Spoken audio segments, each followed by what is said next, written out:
Puis je me souviens, l'auto blanche du centre jeunesse arrivait avec les 2 intervenants, les 2 petites, puis la plus jeune avec sa petite queue de cheval dans les airs. Puis elle est rentrée dans la maison, là, puis aussitôt qu'elle est rentrée dans la maison, là, je suis devenu papa. Je suis devenu super protecteur, puis je me suis dit, aujourd'hui, mon rôle de papa commence là. Il commence pas dans 3 ans, il commence là. Dans cet épisode, on va parler des familles LGBTQ+, des couples homoparentaux, des familles pluriparentales et sans oublier les grands-parents trans.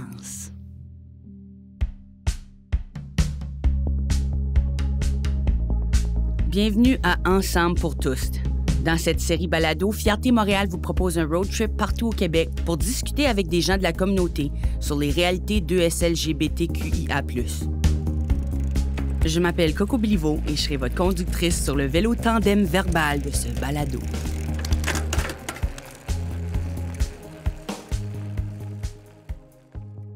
Je m'appelle Mona Greenbaum. Je suis la directrice générale de la Coalition des familles LGBT+. C'est un organisme qui existe depuis 25 ans. On a été fondé en 1998. Nous avons parlé à Mona Greenbaum de la Coalition des familles LGBT+. Mona a créé l'organisme pour venir en aide aux futurs parents qui voulaient, comme elle, fonder une famille à leur image. Ou à l'image de la mienne, c'est-à-dire sans ongles gênants à tolérer pendant Noël. Dans le temps, je travaillais dans un autre domaine complètement. Je n'étais pas dans la communautaire, mais moi et ma conjointe, on a décidé d'avoir un enfant et c'était compliqué. Donc, on a dit, si jamais on réussit à avoir un enfant, on va peut-être fonder un petit groupe social parce qu'on manquait d'informations, on manquait de communauté, on ne savait même pas comment créer cet enfant-là. Donc, c'est comme ça que l'organisme était né. À la fin de ma grossesse, j'ai commencé à mettre en place les choses pour qu'un petit groupe se forme. Au début, quand notre groupe a été fondé, c'était l'Association des mères lesbiennes, parce que dans le temps, la réalité des hommes gays qui fondaient une famille, c'était pas là. Comme il n'y avait pas d'hommes gays qui fondaient des familles. Il y avait des hommes gays qui étaient dans des relations avec des femmes, qui ont eu des enfants, mais ça n'existait vraiment pas. Donc, au début, c'était les mères lesbiennes, et on a constaté assez rapidement que non seulement il y avait un manque de communauté, puis un manque d'information, mais il y avait un manque de droits aussi. Donc, manque de droits en termes de comment fonder nos familles. On n'avait pas accès aux cliniques de fertilité, c'était bloqué. On ne pouvait pas adopter des enfants. On n'avait pas une reconnaissance légale pour nos familles non plus. Donc ça, c'était vraiment dans les premières années, on a beaucoup lutté pour ça, pour avancer ça. Et puis, on a eu pas mal de succès. On a pu changer le code civil, on a eu accès à la procréation assistée, à l'adoption, à des enfants québécois. Aujourd'hui, c'est pas, même 25 ans plus tard, il y a toujours des lacunes dans nos droits, des lacunes en termes de différentes constellations familiales. Par exemple, on vient juste récemment, il y a quelques semaines, d'avoir un encadrement légal pour la gestation pour autrui. Donc, les femmes porteuses, donc ça, c'est une façon que, surtout, mais c'est pour tout le monde, mais surtout les hommes gays vont fonder leur famille avec l'aide d'une personne porteuse. Ça, c'était pas encadré au Québec jusqu'à récemment. On a une cause maintenant devant le Cour supérieur pour reconnaître les familles pluriparentales aussi, donc une autre forme de famille qui n'est pas reconnue légalement. Et il y a toujours la reconnaissance sociale de nos familles. Puis ça touche, c'est sûr, les familles dans les grandes villes, mais ça touche aussi probablement encore plus les familles LGBT qui vivent en région. Et beaucoup de nos membres vivent à l'extérieur de Montréal ou à l'extérieur du Québec. Et parfois, ils sont les seuls dans leur village ou dans leur région d'être une famille LGBT.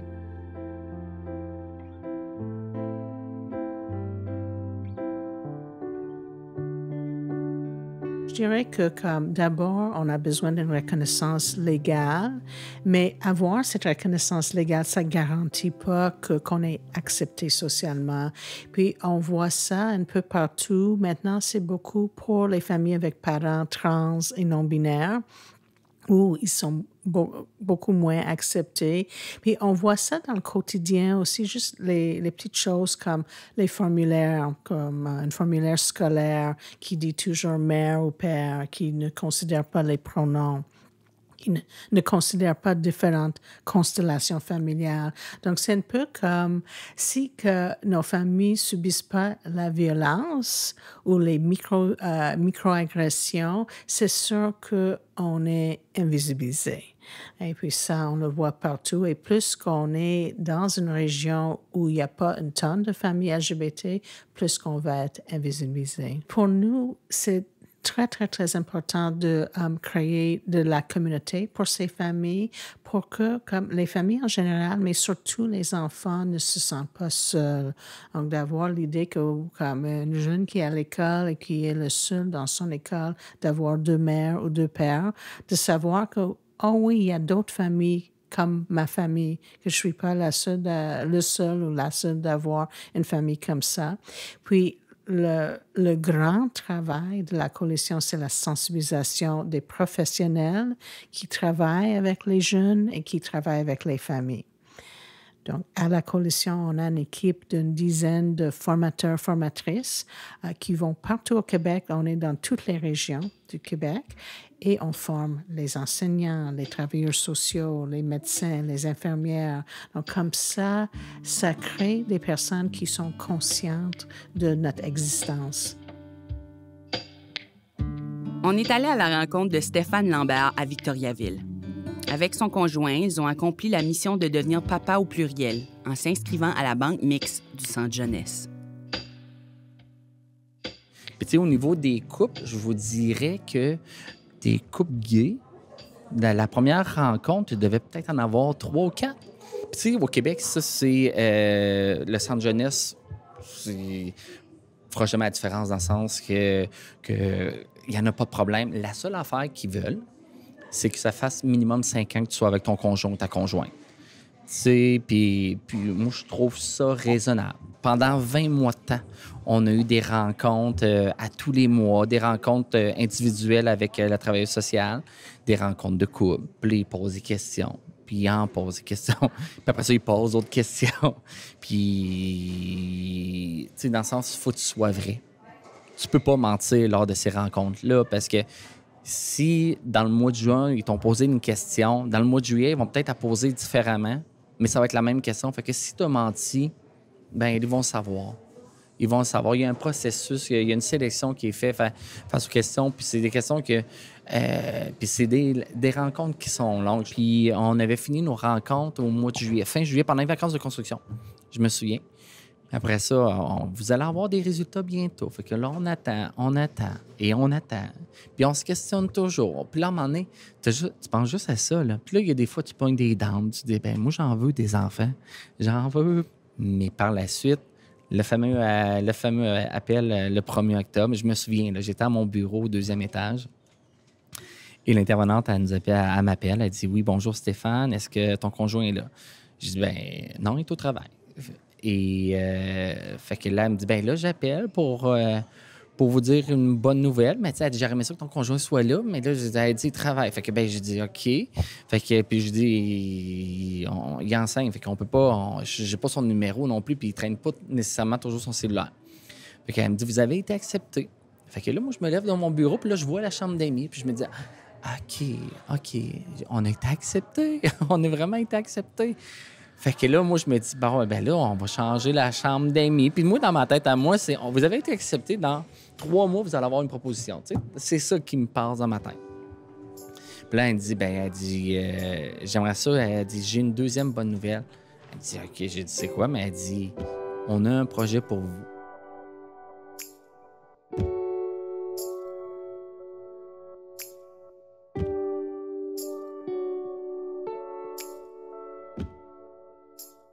Moi, je suis très... je suis pas dans ma tête, mais tu sais, moi, dans ma tête, OK, ils ont déjà une proposition, puis ça va être dans 3 mois pareil. Elle dit, ben, on a une proposition. Elle dit, ça nous prendrait une réponse d'ici 13 heures. OK. Puis là, j'ai dit, c'est quand? Ben, elle dit lundi. Lundi là? Elle dit, oui, dans 2 jours. Mais lundi là? Là, moi, vraiment, mes 2 genoux ont plié tout seul. Je devais être assis dans les marches. Là, je me mets à pleurer. Puis là, j'étais à l'intervention, je dis, excuse-moi, je sais pas comment gérer ça. Elle dit, non, c'est correct. Puis, elle était au bout du fil, puis la ligne, puis elle me parlait. Elle dit, c'est correct, Stéphane. Là, je dis, il faut que j'annonce la nouvelle. Mais j'ai dit, attends un peu. Je dis, moi, c'est oui, mais tu sais. Puis là, on n'avait pas les noms des enfants non plus. On savait que c'était 2 sœurs, 2 petites sœurs. Il y en avait une de 16 mois et l'autre de 4 ans. Et par la suite, c'est là, j'appelle mon chum, puis là, je lui mentionne. Je dis à mon chum, tu sais, il m'avait pas répondu, mais le deuxième appel, j'ai dit, là, tu sors de ta rencontre, on se parle.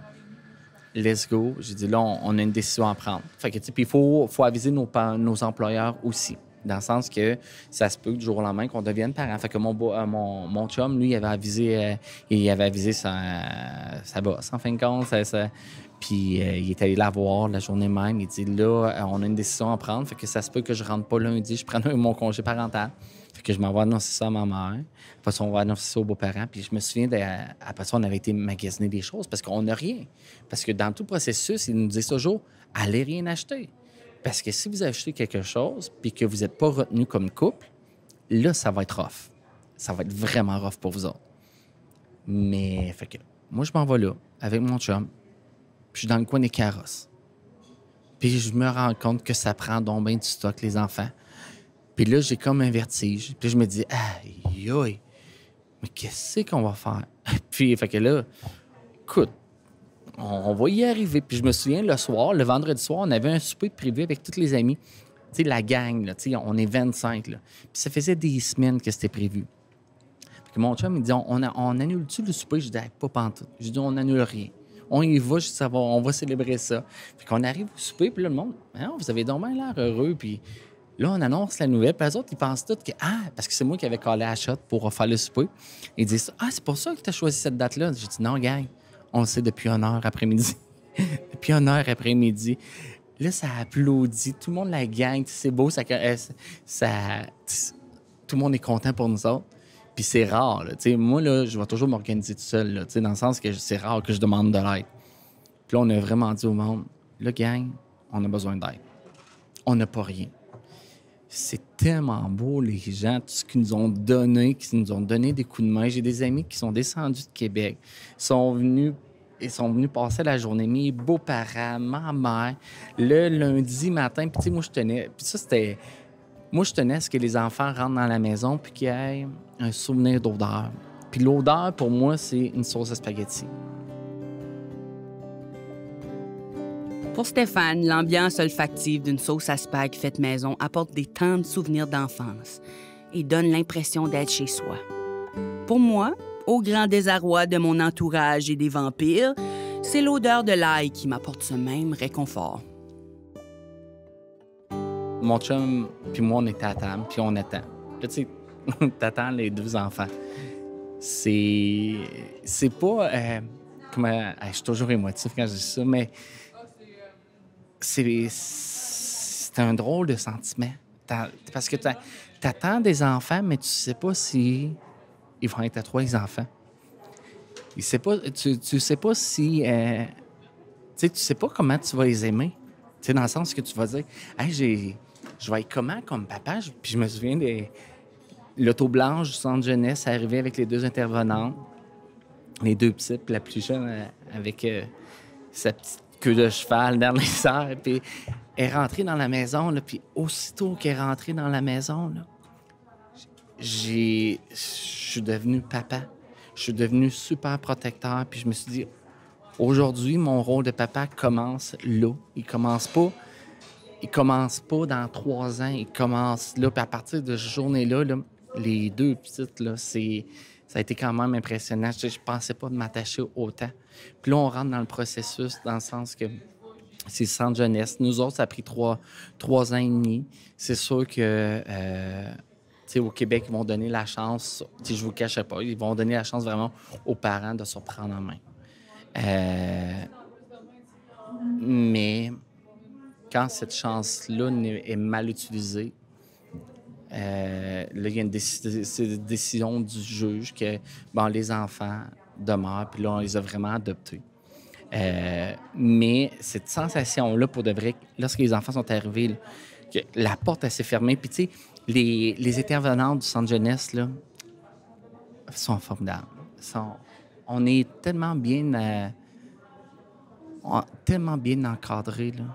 Puis il y a des fois là, que tu te questionnes, là, tu te dis, je fais tout ça pas correct. Puis tu sais, je me souviens à un moment donné, là, les enfants, là, tu sais, je vous dirais pas que c'est facile. Jamais. Si les gens veulent me dire, hey, devenez famille d'accueil, mais c'est facile, c'est non. C'est difficile. C'est difficile. Vraiment.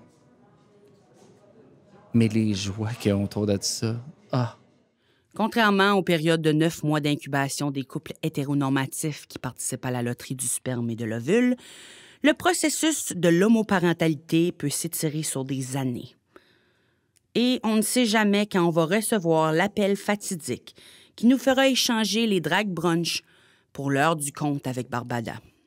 Et au niveau de, d'être un couple gay ou hétérosexuel, les problèmes des enfants vont être les mêmes, dans le sens que l'enfant va tomber, il va se faire mal, puis nous, les deux, les enfants, c'est ça, papa, les deux nous appellent papa, ça a été super rapide quand les enfants nous ont appelé papa.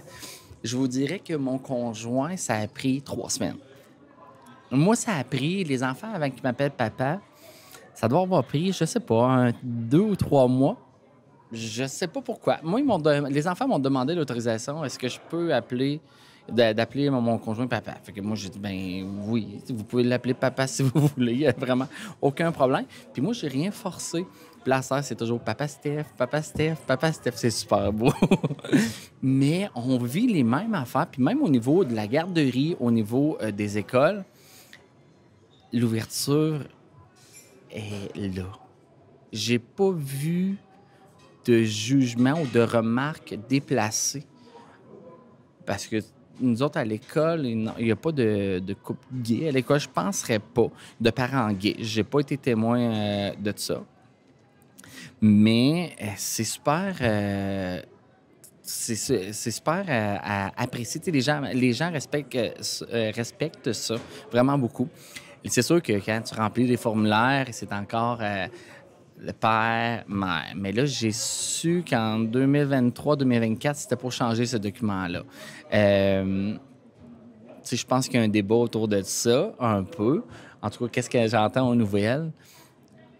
Être parent numéro 1 et être parent numéro 2, on s'entend, là, que c'est quand même ça l'idéal. Dans le sens que moi, quand c'est marqué, mon conjoint, lui, c'est toujours le père. Le père. Mère, moi, je barre mère, puis je marque mon nom. Est-ce que je vis bien avec? Oui. Mais j'ai pas le choix. J'ai pas le choix de bien vivre avec ça. Mais, mon Dieu, que ça serait intéressant de voir parent numéro 1, parent numéro 2. C'est bien marqué juste parent. Point final. Parent, that's it, tout le monde va être bien heureux. C'est tellement simple. Puis là, c'est pas parce qu'on t'enlève le droit d'être mère ou le droit d'être père, là. Vos droits sont là, c'est parents. Fait que, tu sais, il y a ça, il y a pas de... J'ai pas vécu de... Même à la garderie, j'ai pas vécu d'aucun regard, mauvais regard, jamais. Même, il y a des fois, les enfants, moi, j'aimerais ça avoir 2 papas, moi, j'aimerais ça avoir 2 papas, j'aimerais ça avoir 2 mamans. Fait que, tu sais, puis la conversation des jeunes, tu sais, quand je parle... tu sais, des fois, je parle avec mes neveux, mes nièces, puis avec mes enfants. Quand tu vas avoir un chum ou une blonde, arrêtez de dire, quand tu vas avoir ta blonde ou quand tu vas avoir ton chum, non.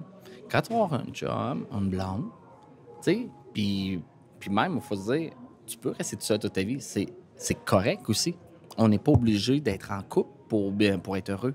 Puis, tu sais, au niveau des tâches, les tâches restent pareilles comme dans n'importe quel couple. Tu sais, il y a des fois que, moi, c'est sûr, lorsque je tombe en événement, c'est plus mon chum qui gère pendant l'événement. Sinon, les tâches sont tellement partagées, tu sais, dans le sens qu'on y va vraiment avec nos forces.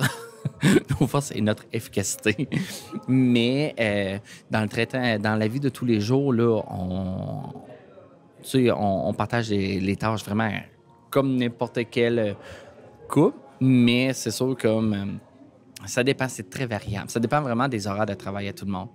Fait que moi, quand je suis capable de faire la préparation des événements, ben c'est sûr que il y a bien des fois que je me lève à 4h30 du matin, je réponds à mes courriels jusqu'à 6h, les enfants se lèvent, OK, on s'occupe des enfants, après ça, on retourne travailler. C'est sûr que la conciliation famille-travail, avant ça, j'utilisais le mot travail-famille. Maintenant, j'avais discuté avec un de mes amis qui m'avait dit, non, Stéphane, c'est quoi ta priorité? Bien, j'ai dit, ma famille. Fait qu'il dit, c'est famille-travail maintenant. Fait que j'utilise toujours le terme famille-travail. Je trouve ça beau en plus. Il y a un manque souvent de visibilité de nos familles. Donc, on oublie que c'est pas juste les familles hétéro-cisgenres qui existent. Donc, on n'est pas, comme par exemple, quand un enfant va à l'école, il n'y aura pas des livres sur les familles avec deux mères ou deux pères ou un parent trans. On voit aujourd'hui de plus en plus de modèles de familles différents. Pourtant, Mona remarque qu'il manque de représentation pour les familles LGBT+ dans la littérature. Par exemple, on ne connaît pas réellement l'identité de genre des parents de Hansel et Gretel. On sait tout simplement que ce sont des parents négligents qui laissent leurs enfants se promener dans les bois avec seulement des miettes de pain pour retrouver leur chemin. Et puis, il peut y avoir de l'intimidation de nos enfants, mais ce qu'on constate, et puis ce que la recherche nous confirme, c'est que nos enfants ne sont pas plus intimidés que les autres enfants, mais nos enfants sont très sensibles à l'homophobie et la transphobie dans leur environnement. Donc, même si c'est notre enfant qui est intimidé d'une façon homophobe ou transphobe, nos enfants vont le filer, vont le constater, vont le sentir parce que comme ça parle de leur famille. Donc, ça, c'est vraiment un grand travail de la coalition. C'est vraiment de lutter contre l'intimidation, de travailler contre l'homophobie et la transphobie dans le milieu scolaire. Donc, le bien-être des jeunes est très important pour nous. Mais je pense que comme un peu l'évolution que je vois déjà depuis 25 ans, j'aimerais que ça continue et puis que d'autres formes de famille soient reconnues comme les familles pluriparentales avec notre cause devant la Cour supérieure. On a des bons espoirs que bientôt ces familles vont être légalement reconnues et que les différentes formes de famille soient valorisées. Donc, c'est pas juste dire comme, OK, ces familles sont égales à nous et puis il n'y a aucune différence, on traite tout le monde de la même façon. C'est plutôt dire comme, oh wow, il y a une diversité, puis cette diversité est vraiment belle et c'est intéressante et c'est le fun d'avoir différents types de familles et ça enrichit une communauté. En passant, OK, ça c'est important, il y a des gens que ça va titiller les oreilles, mais je suis toujours le père et le grand-père de mes petits-enfants. OK, j'ai maintenant 4 petits-enfants depuis ce mois-ci. Au Saguenay, Madame Claude réécrit sa propre histoire en vivant sa transition au début de la soixantaine. Déjà parents et grands-parents, ses petits-enfants apprennent à la connaître sous une nouvelle lumière et une nouvelle jupe. Ben écoutez, c'est pour vous dire, là, on s'est mariés, Linda et moi, il y a 5 ans, ça fait 20 ans qu'on est ensemble. Et lorsqu'on s'est mariés, mon aînée était enceinte de jumelles. Non, mais j'ai trouvé le fun. Ma plus jeune a parlé devant tout le monde. Et dans la salle, très peu de personnes à ce moment-là étaient au courant. Je n'avais pas commencé à vivre pleinement femme en dehors du travail. Parce qu'il y a eu des étapes. Aller faire l'épicerie une fois, aller au centre d'achat une fois. Pour finir, qu'à un moment donné, j'ai décidé, maintenant, ma vie en dehors du travail, je suis femme, bonjour, merci, mais j'envoyais le gars travailler. Et à ce moment-là, sur les 38 personnes qui étaient présentes, il y a quelques personnes qui étaient au courant de la chose, mais il y en a beaucoup qui ne le savaient pas. Ma fille a fait une lecture. Et dans sa lecture, pour ceux qui savaient, c'était clair. Les gens la majorité des gens ont pensé que c'était le fait d'être avec mon épouse qui m'avait fait tant évoluer, tant prendre d'assurance et tout. Mais ceux qui savaient, ils savaient que c'était... Parce que ça faisait, quand on s'est mariés, ça faisait 13 mois que j'étais sous traitement hormonal. Et je ne sortais pas encore femme en public, à part une fois de temps en temps.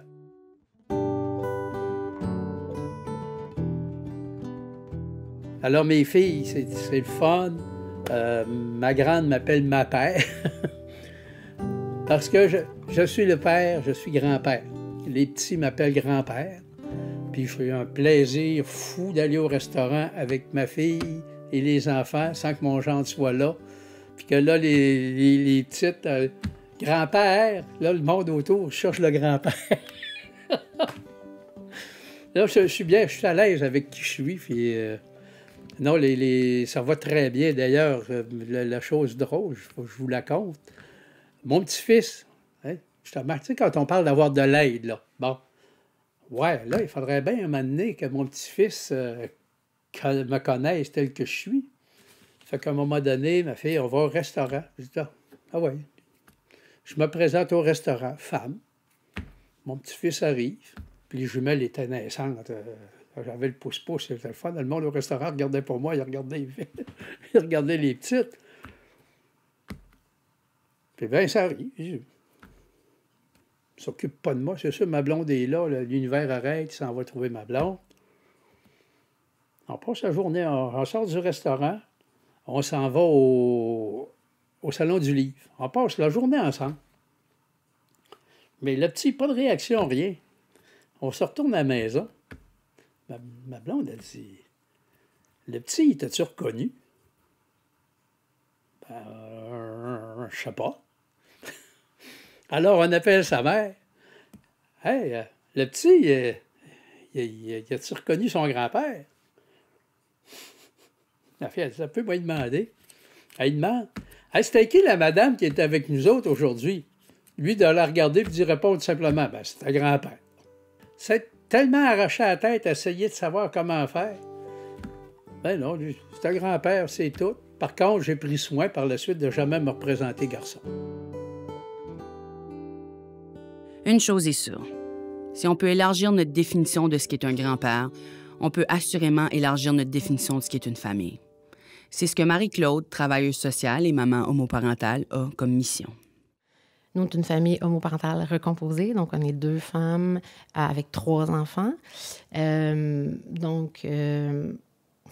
Moi, je travaille sociale aussi, fait que je travaille à la maison de la famille. Tu sais, moi, la première chose que je trouve importante par rapport aux familles, tu sais, c'est de vraiment être plus inclusif. C'est très drôle parce que quand j'ai commencé à faire des contrats à la maison de la famille, les gens étaient très ouverts, mais ils me disaient, mais on n'en a pas. Des familles homoparentales, on n'en a pas. Des personnes non-binaires, on n'en a pas. Et là, à partir du moment où moi, je suis rentrée dans la boîte, puis que je me suis mis à utiliser le langage inclusif, à dire juste parents au lieu de dire maman, papa, puis surtout beaucoup maman, parce que les organismes sont beaucoup fréquentés par des personnes assignées femmes. Donc, juste ça, hop! Tout d'un coup, on avait des parents non-binaires, on avait des enfants qui étaient pas mal des enfants trans, en tout cas en sérieux questionnement. On avait toutes sortes de réalités là, qui arrivaient. Là. Donc, c'était simplement le fait d'ouvrir, mais d'ouvrir pour vrai. T'sais. Donc, on a aussi une personne non-binaire qui venait d'avoir un enfant solo. Il y avait toutes sortes de réalités, mais les gens n'étaient juste pas à l'aise d'en parler. Même s'il y avait une affiche nouvellement sur le mur, là, la belle petite affiche avec le bracelet, c'est un bébé, puis ça écrit, homosexuel, dans le fond, on est comme ça. Fait que, tu sais, c'est vraiment... Moi, je pense que les changements qui sont apportés, c'est pas tant de faire à un moment donné une journée où on parle de « comment arrivent les bébés dans les familles? » Ça, oui, je veux dire, il y a des documentaires, il y a toutes sortes de choses qui parlent de ça. Moi, je pense que l'important, c'est vraiment, vraiment, vraiment d'aller de plus en plus vers, d'incarner cette ouverture-là. En utilisant un langage plus inclusif, Marie-Claude permet à différents modèles de famille d'enfin se reconnaître. Prenons le mot « parent », par exemple. Contrairement à « maman » et « papa », quand on utilise le terme « parent », on ne spécifie ni le genre ou le nombre de parents. Ce qui est bien si on considère que ça prend un village pour élever un enfant. Et c'est cette même réflexion qui pousse Mona Greenbaum à défendre les droits des familles pluriparentales. Les familles pluriparentales ont toujours existé. Et puis, c'est très occidental, la notion de la famille nucléaire. Donc, 2 parents, 2 enfants vivant dans le banlieue avec leur chien. Il y a toujours eu, à travers le temps et puis à travers les cultures, différentes formes de familles, puis des familles pluriparentales. Ces familles ont toujours existé, sont stigmatisées dans le sens qu'on a certains préjugés contre ces familles-là. On pense que un enfant avec 3 ou 4 parents va peut-être avoir de la difficulté à s'attacher ou qu'est-ce qu'on fait si la famille se sépare, l'enfant va vivre entre 4 différentes maisons. C'est pas le cas du tout. Mais c'est sûr que comme légalement, comme ces familles n'existent pas, donc il y a toujours au moins parfois 2 parents qui sont pas légalement reconnus, ce qui entraîne toutes sortes de difficultés. Et ce qu'on a vu avec les familles homoparentales, c'est que la reconnaissance légale mène à la reconnaissance sociale. Donc, il faut commencer avec ça et puis ensuite, ces familles vont devenir de plus en plus visibles et de plus en plus comme acceptées socialement. Donc, pour le moment, il y a comme un manque total de visibilité sur ces familles, mais ils sont là, ils existent. Donc, c'est pas une question de les permettre d'exister, c'est vraiment une question de reconnaître tous les parents dans une famille que l'enfant reconnaît parce que c'est dans l'intérêt de l'enfant. Parce que si on n'a pas comme l'appui du gouvernement et que nos familles sont comme par nos législateurs reconnus, ça donne les leaders de notre société donnent l'impression que ces familles comptent pas. Donc, c'est pour tous les types de droits au monde. Donc, je ne parle pas juste des enjeux LGBT. C'est toujours une reconnaissance légale qui commence à faire rouler les choses. Mais ça va dans les 2 directions. C'est sûr que si on est complètement socialement pas accepté, c'est rare que ça va avancer. En même temps, on est très chanceux au Canada d'avoir, comme au niveau fédéral et provincial, des chartes des droits et libertés. Donc, ce que ça fait, c'est que même si socialement, il y a comme une minorité qui est vraiment pas reconnue, on a quand même des lois qui nous permettent de donner des droits aux minorités, même les plus faibles minorités. Donc, c'est pas comme un concours de popularité, mais plutôt une question éthique, une question de justice sociale. Donc, les chartes des droits et libertés, que ce soit au Québec ou au niveau fédéral, sont fabuleux. Et c'est une chose qui n'existe pas dans beaucoup d'autres pays.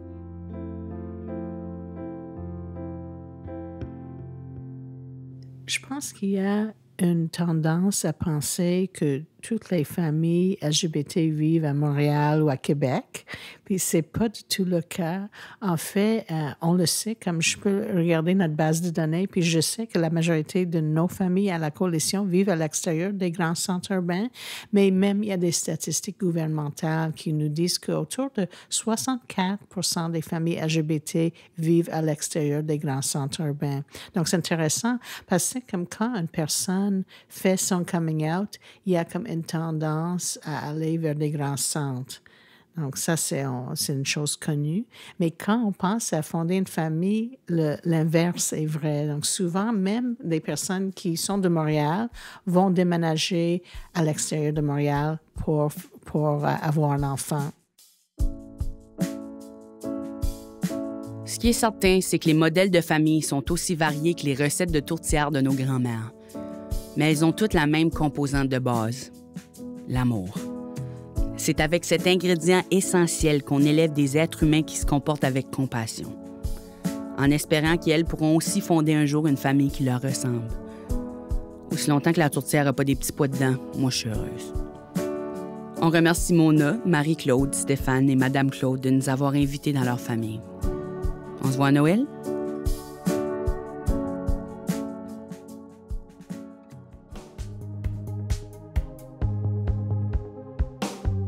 Fierté Montréal souhaite reconnaître le soutien financier du programme de promotion de l'égalité des sexes, de l'orientation sexuelle, de l'identité et de l'expression de genre du ministère des Femmes et de l'égalité des genres du Canada, qui a permis la réalisation de la série balado Ensemble pour tous. Réalisée et scénarisée par Marie-Hélène Frenette-Assad, Assistance à la réalisation et coordination, Geneviève Corrigan. Conception et idéation, Samuel Desrosiers. Recherche, Steven Gentil. Musique originale, Marie-Hélène Frenette-Assad et Geneviève Corrigan. Montage et mixage, Roxane Potvin. Ensemble pour tous est une production de Fierté Montréal. Mon nom est Coco Béliveau. Merci pour votre écoute.